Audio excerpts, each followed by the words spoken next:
Hey again, it's Jason from Fraser Valley Rose Farm. I'm about to go have a look at my apple trees on the farm here, and I've given them a fair amount of neglect in the past, but it's still dormant season now, so I have some time to catch up on some pruning, and there's a bit of a tricky situation I want to try to address on one of these trees. I'll show you what it is.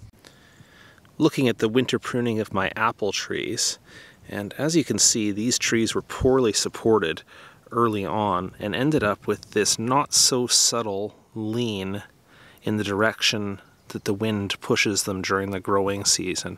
So that's what I'm going to try to address, not on this tree, but there's one that's much, much worse. And here it is. You can see that main trunk that began to develop was like on a 45-degree angle to the ground. Just really, really rough, and consequently you can see all this sideways branching coming out from the base there.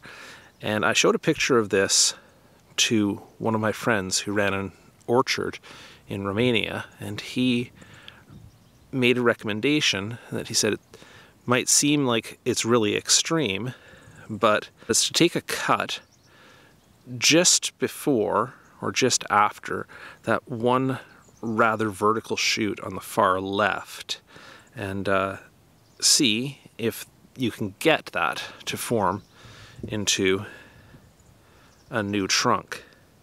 Of course, that will leave quite a large injury to the base, and so I'm very curious to see how this turns out. I'm going to take that cut now, and then we'll see. All right, I'm taking it from the other side here. I'm using a pruning saw that is not a perfect pruning saw, but it is what I have on hand, and I've sprayed it with disinfectant to make sure that I don't spread any diseases. So, kind of a tricky one to approach here, because normally the rule is you try to cut along the collar, but of course I'm trying to take off this part here, which has no collar. So I'm going to go instead for more or less a vertical cut, running from here down to there, maybe with a slight angle on it, but somewhere along those lines there.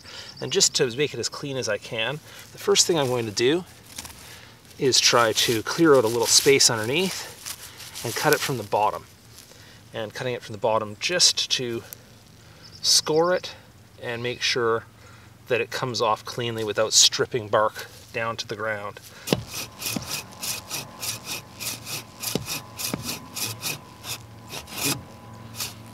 And now with it scored, I'm going to switch to the top and see if I can make a straight cut down.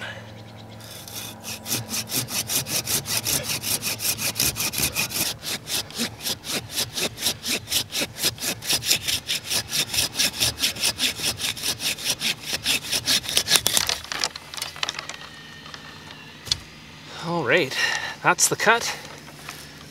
Not perfect on this bottom end, but it came off clean enough anyway. And I'll give you an overview look of how it looks now. All right, here it is. That's the main section of the tree now, lying on the ground. And here's a look at what's remaining. And it is fairly vertical, with some decent branching up higher.